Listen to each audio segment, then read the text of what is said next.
नमस्कार साथियों, स्वागत है आप सभी का हमारे निर्मल क्लासेस यूट्यूब चैनल पर। और आज आपके लिए अगला टॉपिक है हमारा राजस्थान की ज्योग्राफी को लेकर के राजस्थान की झीलें। तो राजस्थान की झीलों से आपको एक प्रश्न देखने को एग्जाम में ज़रूर मिलेगा। तो आप सभी विद्यार्थी एक इसी मैराथन क्लास में आपको पूरी राजस्थान की झीलों के बारे में आपको पढ़ा दिया जाएगा। तो आप सभी इस विद्यार्थी इस क्लास को ज़्यादा से ज़्यादा लाइक और विद्यार्थी दोस्तों को शेयर भी करना मत भूलिएगा। और जो विद्यार्थी पहले हैं चैनल पर वो रीट मेंस की अगर तैयारी कर रहे हैं तो आप लोग इस क्लास को बेहतर ढंग से आप रोज़ 10 बजे देखेंगे। और राजस्थान ज्योग्राफी आपको 2 बजे आपको हिस्ट्री मिलेगा, 4 बजे आपको साइकोलॉजी मिलेगा। और अगर आप प्री की तैयारी कर रहे हैं तो आपको साइकोलॉजी 4 बजे ही है, और साथ ही साथ 9 बजे आपको मिलेगा पर्यावरण। तो चलेगा विद्यार्थियों, सभी सब्सक्राइब करके ज़रूर रख लो, चैनल नया है, आप लोग इसी को आगे इतनी ग्रोथ तक ले जाएं।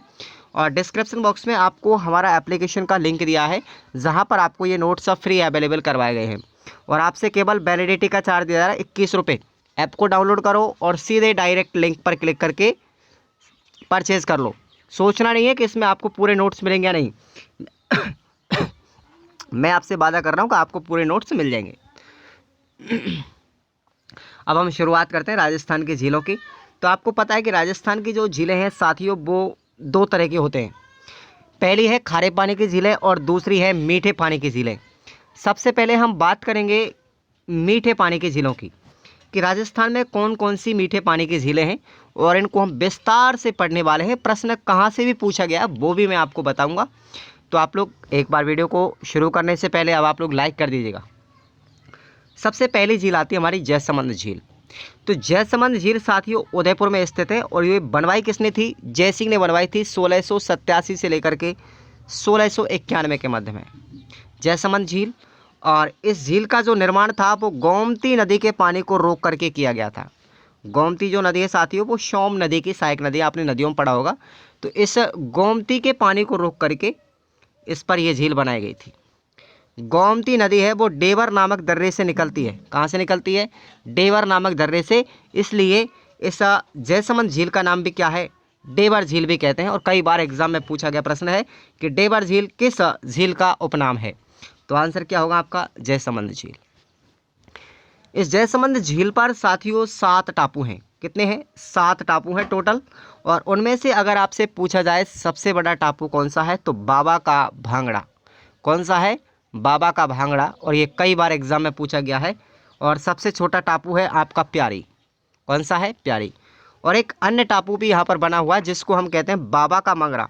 क्या है? बाबा का मंगरा। दोनों ही आप लोग याद रखने, 3 टापू आपको बता रहा हूँ। इस बाबा के मगरा जो टापू है इस पर एक आइसलैंड एंड रिसोर्ट होटल बनी हुई है।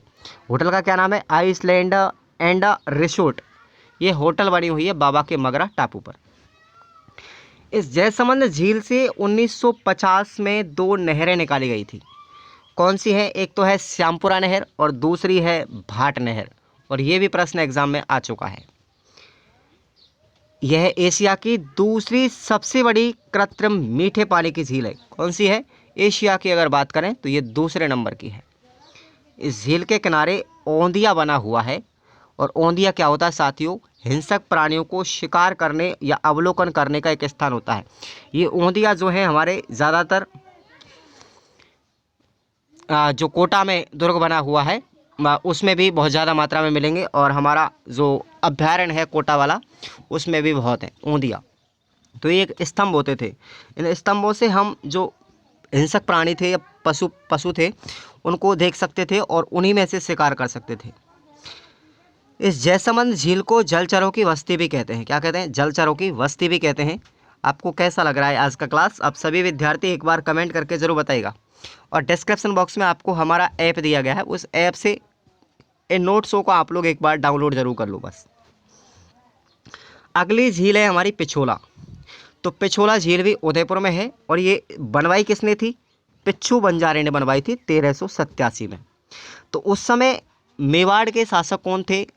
उदयपुर के राणा लाखा थे। तो राणा लाखा के शासनकाल में बनाई गई थी पिच्छू बंजारे के द्वारा। ठीक है। और यह एकमात्र ऐसी झील है जिसका निर्माण एक बैल की याद में किया गया था।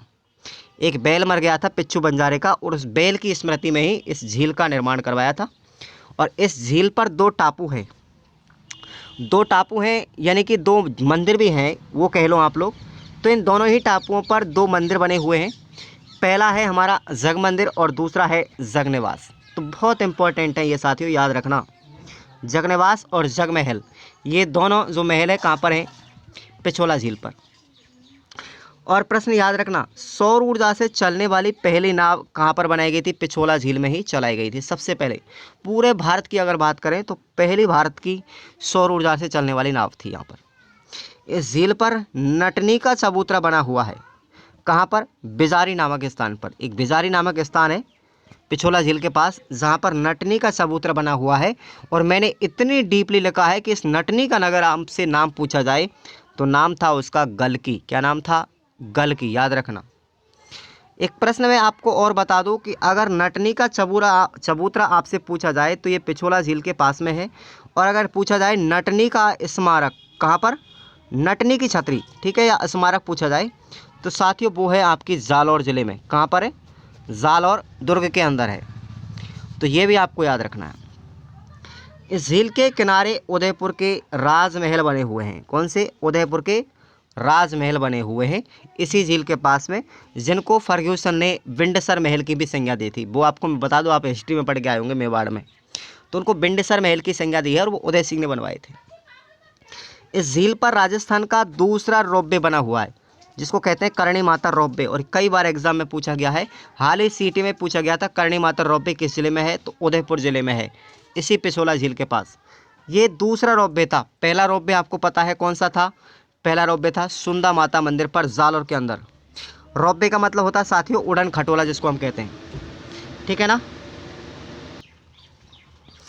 पिछोला झील के महलों पर एक कहानी भी याद रखना आपको। पिछोला झील के जो महल है उनमें 1857 की क्रांति के दौरान अंग्रेज़ों ने शरण भी ली थी, और गुजरात अभियान के दौरान शाहजहाँ ने भी शरण ली थी।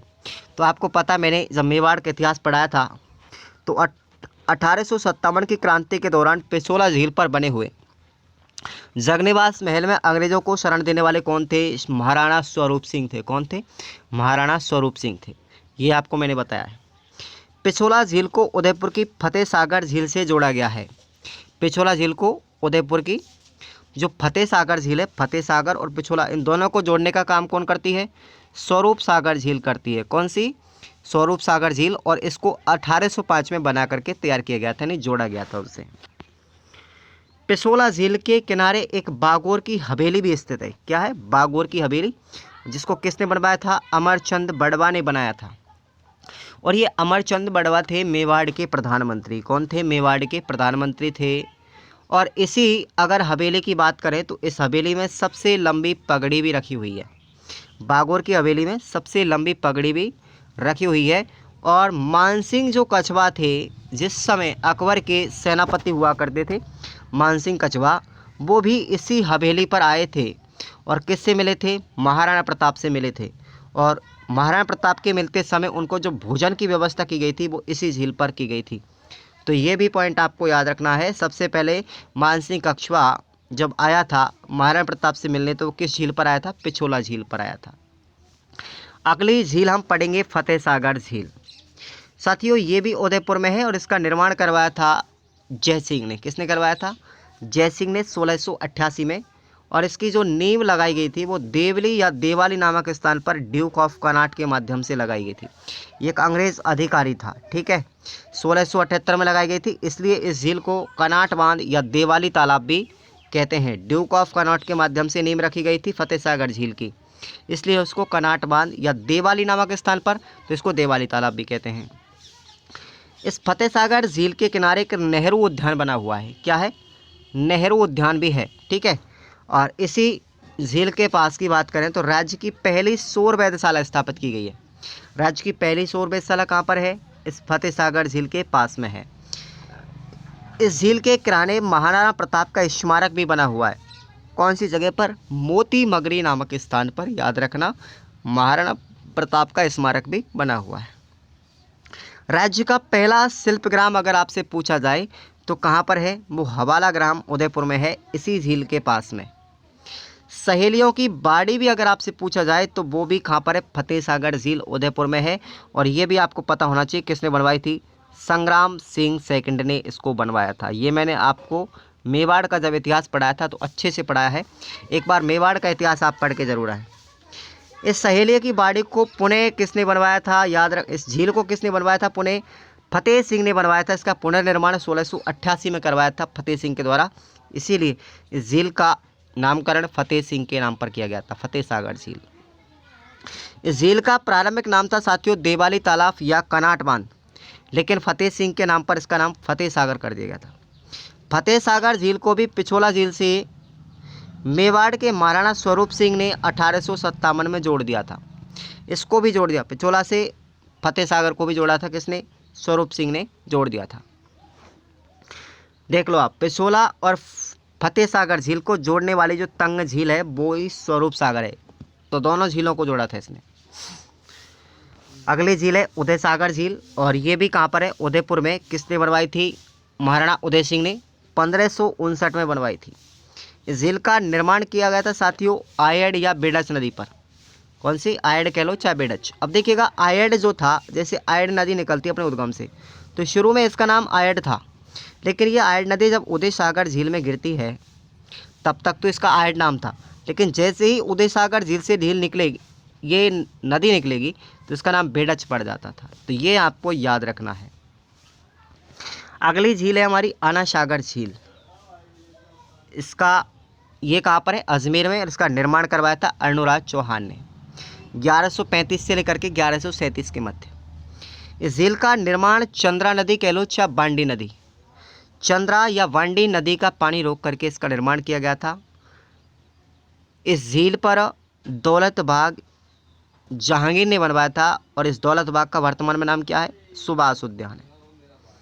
सुभाष उद्यान या दौलत बाग में नूरजहाँ की जो माँ थी जिसका नाम था अस्मत बेगम, ये नूरजहाँ थी साथियों जहांगीर की पत्नी। तो अस्मत बेगम जो थी ये जहांगीर की सासू माँ थी, और इस अस्मत बेगम ने गुलाब के फूलों से इत्र बनाने का काम किया था। कहाँ पर, सुभाष उद्यान में। ठीक है, और आपको मैं बता दूं इस झील के किनारे चश्मा ए नूर नामक झरना बना हुआ है, और शाहजहाँ ने भी इस झील पर एक 5 बारादरियों का निर्माण करवाया था। बारादरी का निर्माण किसने करवाया था, शाहजहाँ ने, इसी झील के पास 5 बनवाई थी। इस झील के किनारे रूठी रानी का महल भी बना हुआ है। तो देखो मैं आपको बता दूं रूठी रानी भी 2 थी, ठीक है ना, रूठी रानी 2 थी। तो एक तो हमारी ये थी उदयपुर वाली, और एक दूसरी थी हमारी मारवाड़ की भी थी जिसका नाम था उमादेव भटियाणी, मालदेव की पत्नी, लेकिन उसका महल कहाँ पर है, अजमेर में है। आपको पढ़ा होगा आपने तारागढ़ दुर्ग अजमेर। अर्णोराज चौहान ने तुर्की सेना का संहार करने के बाद खून से रंगी हुई धरती को साफ करने के लिए चंद्रा या बांडी नदी के पानी को रोक करके इस झील का निर्माण करवाया था। लगभग 4000 तुर्की सेना का उसने क्या किया था, संहार किया था। इस वजह से पूरी धरती वहाँ के खून से लथपथ हो गई। उस जमीन को साफ करने के लिए इस अर्णोराज ने इस झील का निर्माण करवाया था। अगली झील है राजसमंद झील, और ये भी राजसमंद में है।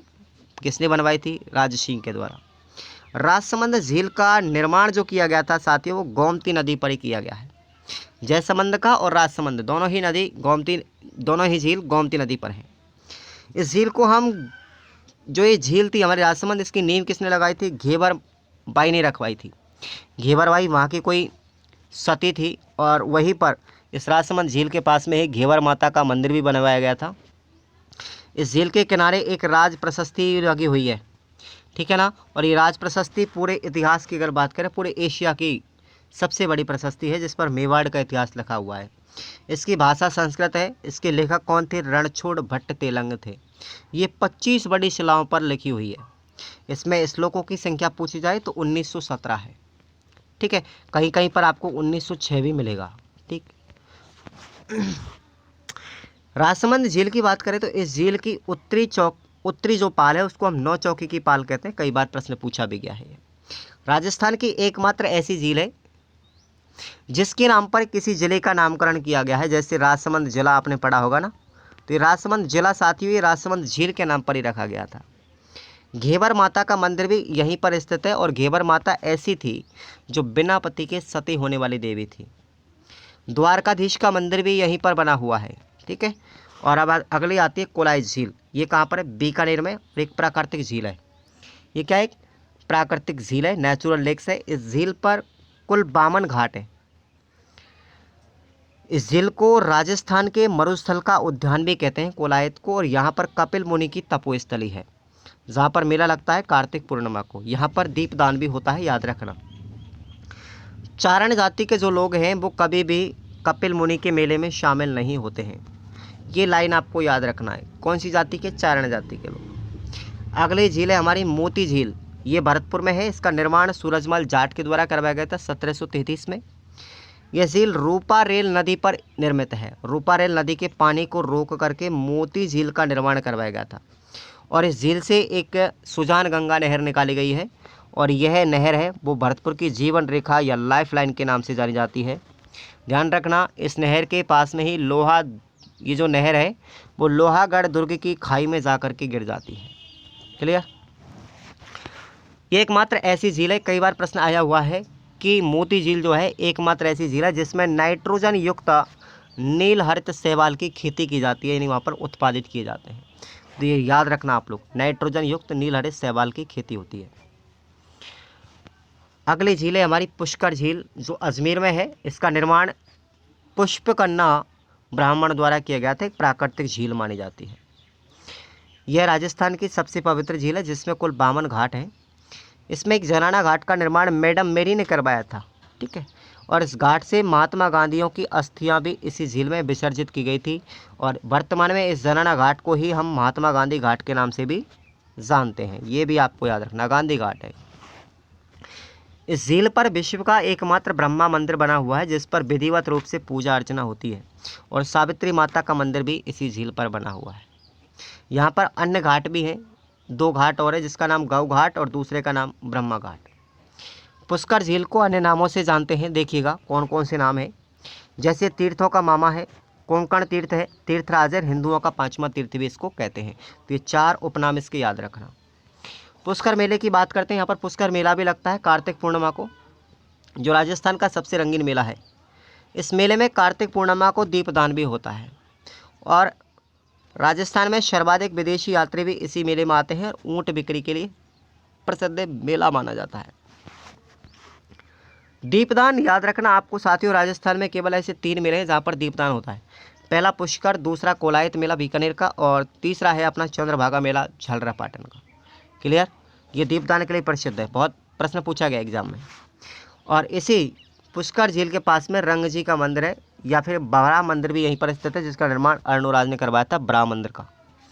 और वेदव्यास की बात करें तो वेदव्यास जी ने महाभारत की रचना भी इसी झील के किनारे बैठ कर की थी। कहाँ पर? पुष्कर झील के पास। और महाभारत के युद्ध होने के बाद कौरवों और पांडवों का दिव्य मिलन भी कहाँ पर हुआ था? इस पुष्कर झील के पास ही हुआ था। अगली झील है हमारी नक्की झील।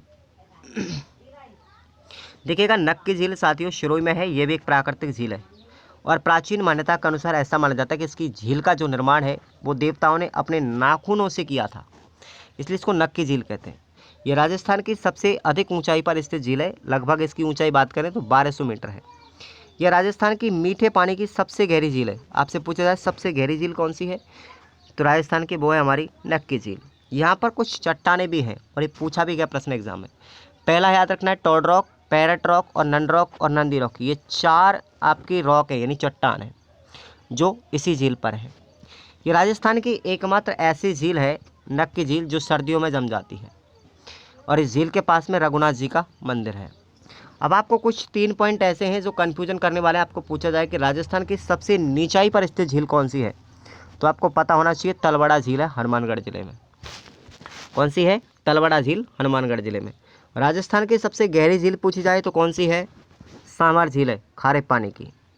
और नक्की झील कैसी है? गरासिया जाति के लोगों की अस्थियां विसर्जन यहाँ पर होती है नक्की झील में, और ये भी सबसे ऊंचाई पर स्थित है। आगे बात करते हैं। अगली झील आती है हमारी सिलीसेठ झील, अलवर में है। इसका निर्माण करवाया था महाराणा विनय सिंह ने। किसने? विनय सिंह ने। और इस झील को राजस्थान का नंदन कानन कहते हैं। प्रश्न कई बार एग्जाम में आया हुआ है, राजस्थान का नंदन कानन किस झील को कहते हैं, तो वो सिलीसेठ झील है। इस झील के किनारे विनय सिंह ने अपनी रानी शीला के लिए 5 मंजिला महल भी बनवाया था। क्लियर? आगे चलते हैं। अगली झील हमारी गजनेर झील, तो ये बीकानेर में है। और यहाँ से प्रश्न पूछा जाएगा, मैं बताऊँगा आपको। इस झील में जिप्सम का जमाव पाए जाने के कारण इसका पेंदा दर्पण या चांदी के समान चमकता है, ठीक है ना। और इस झील पर बटबड़ पक्षी यानी रेत का तीतर जिसको हम कहते हैं वो पाया जाता है। और इस बटबड़ पक्षी का अगर वैज्ञानिक नाम पूछा जाए तो याद रखना इम्पीरियल सेंट गाउंस। और प्रश्न ये पूछा गया था, गजनीर झील को पानी का शुद्ध दर्पण कहते हैं क्योंकि इसके जो तला है उस तल में जिप्सम पाया जाता है जो चमकता है बहुत ज़्यादा। अब कुछ अन्य मीठे पानी की झील आपको याद रखनी है। चोपड़ा झील है वो पाली में है, गलता झील है वो जयपुर में है, तलवाड़ा झील हनुमानगढ़ में है, जैत सागर झील बूंदी में है, गोवर्धन सागर झील उदयपुर में है, झील का बारा झील बयाना भरतपुर में है, गढ़सीसर झील जैसलमेर में है, बालसमंद झील जोधपुर में है, फायसागर झील अजमेर में है, दोगारी झील बूंदी में है और नंसमन झील राजसमंद में है। और नंसमन राजसमंद की जीवन रेखा कहलाती है। जैसे भरतपुर की मोती झील है वैसे ही राजसमंद की जीवन रेखा नंसमंद कहलाती है। प्रश्न पूछा गया था अभी सीईटी में हाल ही में कि भाई जैत सागर झील कहाँ पर है, तो वो बूंदी में, याद रखना। और एक आपको ये भी याद रखना, गैप सागर, ये गैप सागर बांध है साथियों। देखो इसमें अंतर और इसमें बहुत ज़्यादा बच्चे जो हैं कन्फ्यूज हो जाते हैं। तो गैप सागर आपको याद रखना कहाँ पर है, डूंगरपुर में। तो ये आप लोग स्टार लगा लो, जैत सागर झील बूंदी में है और गैप सागर जो बांध है या झील है वो कहाँ पर है, डूंगरपुर में। आगे चलते हैं, देखिएगा खारे पानी की झील है। खारे पानी की झील आपको ट्रिक बता दूँ, साडे का पल्लू कुत्ता फाड़े रे। तो ये कौन कौन सी हो गई, सबसे पहले हुआ सामर, डीडवाना, कबोद, पचपदरा, लूणकरण, कुचामन, ताल छापर, फलोदी, डेगाना और रेवासा। ये हमारी खारे पानी की झील है, इनके बारे में पढ़ेंगे हम। सबसे पहले आती है हमारी सामर झील। तो ये जयपुर, अजमेर और नागौर इस क्षेत्रों में पाई गई है। मुख्य रूप से जयपुर में इसका क्षेत्र ज़्यादा है। इस झील का प्रशासनिक कार्यालय जयपुर में है और बिजोलिया शिलालेख के अनुसार इसका निर्माणकर्ता कौन था, वासुदेव चौहान माना जाता है। और ये वास्तव में एक प्राकृतिक झील है। देखो प्रश्न पूछा गया था, वासुदेव चौहान सामर झील का निर्माण करता है, किस शिलालेख में इसका उल्लेख है, तो बिजोलिया शिलालेख में। इस झील की लंबाई 32 किलोमीटर है, चौड़ाई 3 से 12 किलोमीटर है। इसका क्षेत्रफल 500 किलोमीटर स्क्वायर में फैली हुई है। और याद बात करें तो इस झील के पास में या इस झील के किनारे नलियासर मस्जिद बनी हुई है और इस झील पर देवयानी माता का मंदिर है। और इस देवयानी को साथियों तीर्थों की नानी कहते हैं। क्या कहते हैं, तीर्थों की नानी। रूपनगढ़, खारी, खंडेला, मेनता ये सभी नदियां आकर के सामर में गिरती हैं, ठीक है। और इस झील से आपको पता होना चाहिए, खारे पानी की झील है तो नमक बनता है और देश का लगभग 8.7% नमक इसी झील से मिलता है। ये राजस्थान की सबसे बड़ी झील है और राजस्थान की सबसे गहरी झील भी है जहाँ पर सर्वाधिक मात्रा में नमक उत्पादित होता है। सामर झील पर कुर्जा पक्षी व राजहंस बहुत ज़्यादा आते हैं। अगर बात करें कुर्जा पक्षी को तो खींचरगाम जोधपुर में सबसे ज़्यादा मिलते हैं। और कुर्जा पक्षी की शरणस्थली पूछी जाए तो वो ताल छापर चूरू अभ्यारण्य है। तो ये तीनों पॉइंट आप लोग याद रखना। इस झील पर मुख्य निम्न विधियों से नमक बनाया जाता है। जैसे सबसे पहले बात करें तो क्यारी पद्धति से भी नमक बनाया जाता है, वायु प्रवाह के द्वारा भी नमक बनाया जाता है।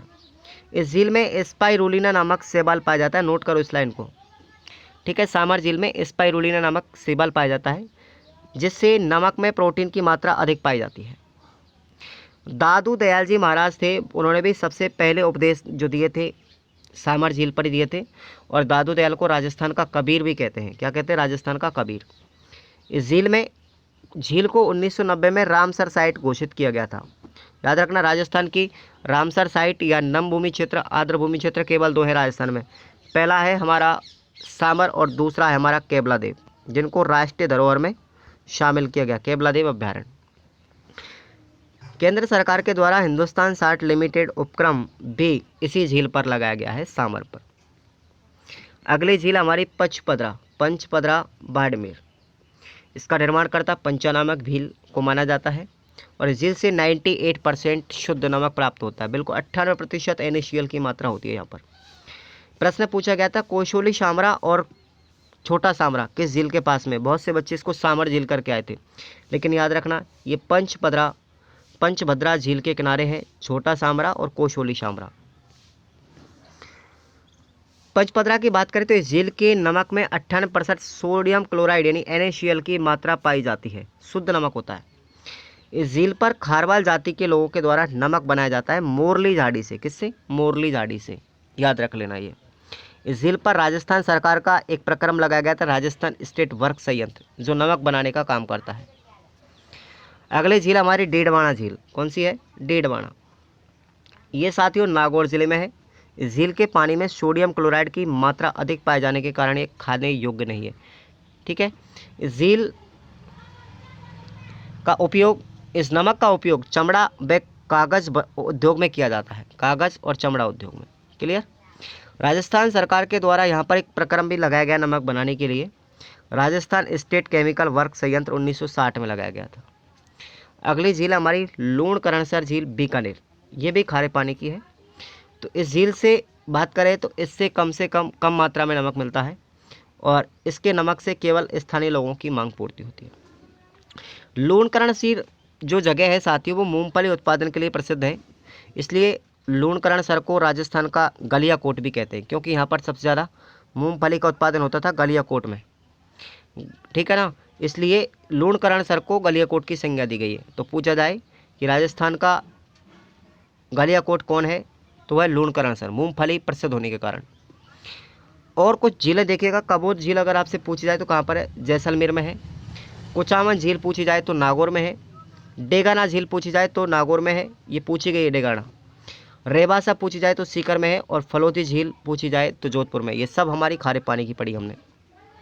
तो आज के सेशन में इतना ख़त्म होता है। अगले चैप्टर में हम पढ़ेंगे राजस्थान के प्रमुख बांध। तो ये आपको रीट मेंस का सिलेबस चल रहा है साथियों। ठीक है ना। तो आप सभी विद्यार्थी वीडियो को लाइक करेंगे और चैनल को सब्सक्राइब कर लें और रेगुलर क्लास लीजिएगा आप लोग, तभी जा कर के आपको कुछ समझ में आएगा। नोट्स डाउनलोड कर लो आप लोग। प्ले स्टोर से आपको ऐप दिया गया है खुराना स्टडी ऑफिशियल, और उस पर ये नोट्स आप लोग अच्छे से पढ़ेंगे। ठीक है ना, PDF के माध्यम से, और अपने नोट्स तैयार कर लेंगे। खुराना स्टडी ऑफिशियल डाउनलोड कर लो। और आपसे 21 रुपये लिया जा रहा है केवल। ये किसका चार्ज है? वैलिडिटी का चार्ज है। बाकी कोर्स का मैं किसी से कोई प्राइस नहीं ले रहा। ठीक है ना। और अगर आप फिर भी इसमें इतना संकोच कर रहे हैं तो इसमें मेरा कोई दोष नहीं है। वैलिडिटी चार्ज तो आपको खुद को देना पड़ेगा, मैं अपने जेब से नहीं भुगतूंगा। ठीक है साथियों, धन्यवाद।